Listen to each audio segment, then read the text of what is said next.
What's up, everybody? I hope you guys are doing well, relatively speaking, during this kind of crazy, tumultuous, uncertain time.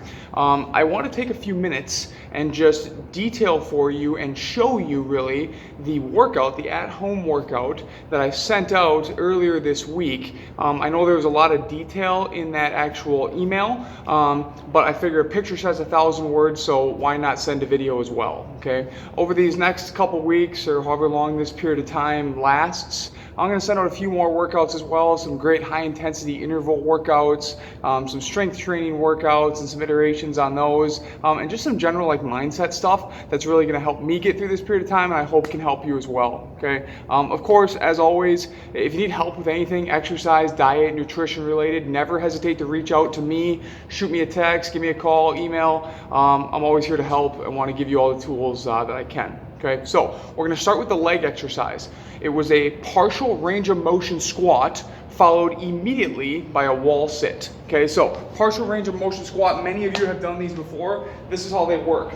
Feet about shoulder width apart, arms directly out in front. Okay, you're going to act like you're sitting down in a chair, so you want to push your butt back, not just straight down. Okay, so how that looks is 4 seconds on the way down, as low as you possibly can, and then raising up in 2 seconds until the hips are just above the knee, and then transitioning right back down from there. Okay, you're going to carry this out to the point of fatigue or until you can no longer do it. Okay, immediately from there, you're going to find a space on the wall and get right into a wall sit. Okay, now with the wall sit, we're going to bring our feet out, okay, about 2 or 3 feet from the wall, and sit down until our upper thighs are parallel to the floor. Okay, we're just going to sit right here, contracting our glutes, hamstrings, and quads as hard as we can for as long as you possibly can.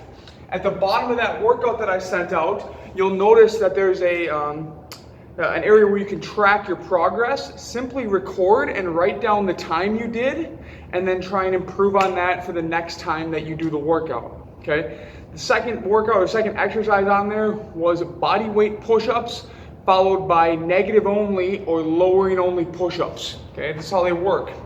You're going to start with the hands about shoulder width apart. Back up here so you can see. And we're going to start with the pressing phase. So you're going to lay all the way down, and you're going to press up in about 2 seconds. Okay, and then lower yourself back down in about 4 seconds, leading with the chest on the way back down. Okay. We're going to carry that out to the point of fatigue. Once you can no longer carry those out, okay, you're immediately going to switch to lowering only push-ups. That's where we start from the top, and we just do the lowering phase. And we're going to do that in 10 seconds. So it'll be 10 seconds down, all the way to the floor, leading with the chest, keeping the hips up, okay, only using the knees if and when you have to. Also, if you're no longer able or unable to do the actual pushing portion of the push-up, first of all, you're not alone, but also just do the negative portion of it. And we know when research tells us there's a tremendous amount, if not majority of the amount, of musculature recruited in the eccentric or the negative phase. So it's extremely beneficial. It's not the wimpy way out or anything like that, so don't think about that. As a matter of fact, it can be even more beneficial. Okay? The next one is probably the most complicated of this at-home workout. It's a body weight row, or if you don't have the equipment for that, then it's a static towel contraction. Okay, I'm going to show you what that looks like. So, find a couple chairs. Ideally, they're pretty tall chairs, like a bar stool, and you're going to set them up about 2 or 3 feet apart from one another. Then you're going to find, and I literally put this in the workout as a closet dowel. You can take your closet rack off, but honestly, even something like a yard shovel or something like that would work just fine, as long as it's a straight bar that can support your body weight. Okay, now I'm going to use just a normal barbell. If you have this, this would work too. Of course, if you don't, again, one of those other tools would work just fine. And you're going to lay it across the 2 chairs, okay? Just enough so it's stable. Then you're going to lay flat in your back and reach up to that bar, hands about shoulder width apart, okay? And you're slowly going to row yourself up, leading with your chest towards that bar, pausing when you're in top of the contracted position, and then slowly lowering yourself down in 4 seconds, and then repeating that until you get to the point of fatigue. Okay, now this is again for the upper back. Things that you want to keep in mind here are keeping your body totally flat. You don't want your hips to sink down or peak at all, and you want your heels, the back part of your heel, driven into the floor. Okay, so as you do that, keep your abs engaged the entire time, again, to keep that body flat so we don't put unnecessary strain on the low back. Okay, if you're unable to do that, or if you don't have the equipment available, a great alternative, it's what's called a static towel contraction exercise. Okay, how that looks is this. Just give me a second to adjust.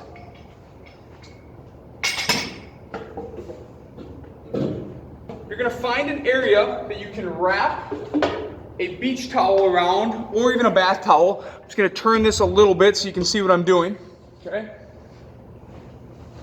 Grab a towel and find an area that you can wrap it around. This could be something like the edge of the couch. It could be something like the base of a chair. It could literally be anything that you can wrap a towel around. Okay. So you're going to wrap the towel around just like this. And you're going to put your legs totally straight as if you were going to be doing a row. Of course, this towel isn't going to move because it's a towel. Okay, so you're going to contract with your upper back, but statically. So what static means is there's not actually any range of motion change. Okay, so good upright posture, squeezing your upper back and your arms as hard as you possibly can for 30 seconds. Okay, then you're just going to take a 30-second rest. And then you're going to squeeze again for 30 seconds, as hard as you possibly can. Take a 30-second rest, okay? And then we'll repeat that 4 times over. Now, as with any exercise that we do, but particularly important when it comes to static exercise, it's not about volume of exercise we do, it's about intensity. Intensity, from an academic perspective, is defined by effort exerted at the point of fatigue, or effort exerted getting to the point of fatigue. So what does that tell us? It's about effort. It's not about how much we're doing. People get that wrong all the time when it comes to exercise. It's about how hard we're working.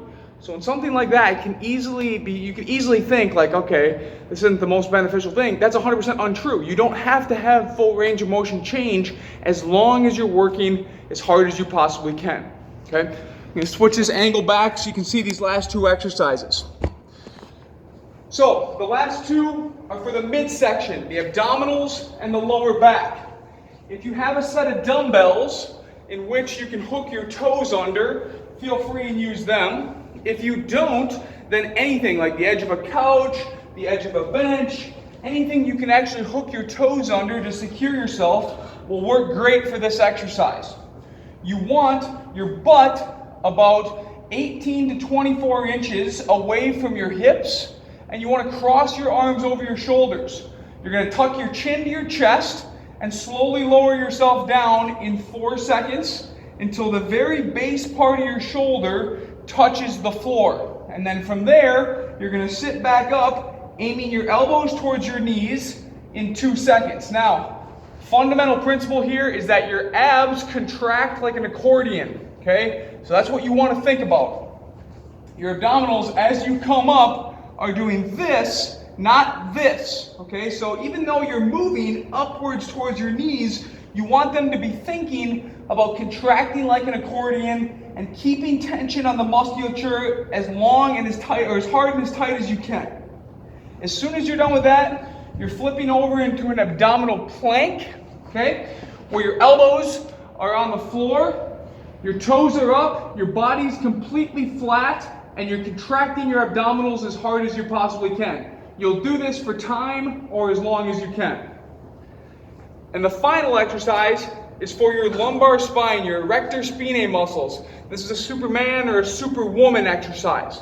How this works is you're going to lay totally flat, and you're going to extend your arms out in front of you, as well as your legs. Then you're going to try and pull them off as hard as you possibly can, or as high as you possibly can, excuse me, and thinking about driving your navel and the tip of your pelvis into the floor, essentially making a U shape or an inverted U shape with your spine and your body. You're gonna do this for time, okay? And you can also do it in sets. So you could do 20 seconds, 5 times, or you could just go 1 time as long as you possibly can. So, again, that's the workout. It's the at-home workout. Perform that no more than twice a week, and remember that it comes down to intensity. Working as hard as you possibly can. It's not about volume, okay? Get that out of your heads right now. Sometimes when we're not with our accountability partner, our trainer, we're not working out at a normal gym, we tend to think, I gotta do so much more than that. That's not the case. It's all about intensity, working as hard as you can, to the point of fatigue, and infrequently, twice a week. Again, if you have questions, reach out to me. Have a great time during this. Don't be afraid to be great. See you guys soon.